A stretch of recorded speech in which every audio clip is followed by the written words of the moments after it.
কলা গাছ ভেঙে টপাটপ ঢুকাচ্ছে মুখে, আবার কখনো চলছে তুমুল উৎপাত।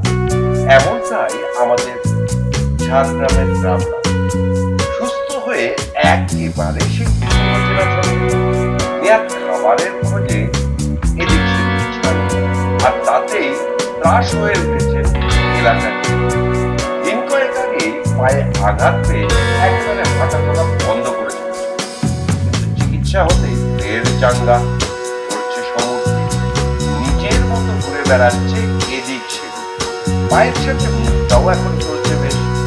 এর বাড়ির কলা তো অন্যের ক্ষেতের মূল, সবটাই যেন রামলালের কাছে প্রকৃতির আন্দোলনের মন যা চাইছে তাই। আর রামলালের এহেন কাণ্ড কারখানায় রীতিমতো ভিড় জমছে এলাকায়। আসলে এলাকায় সবার টাইমলাইনে এখন এসে রয়েছে রামলাল। ঝাড়গ্রাম থেকে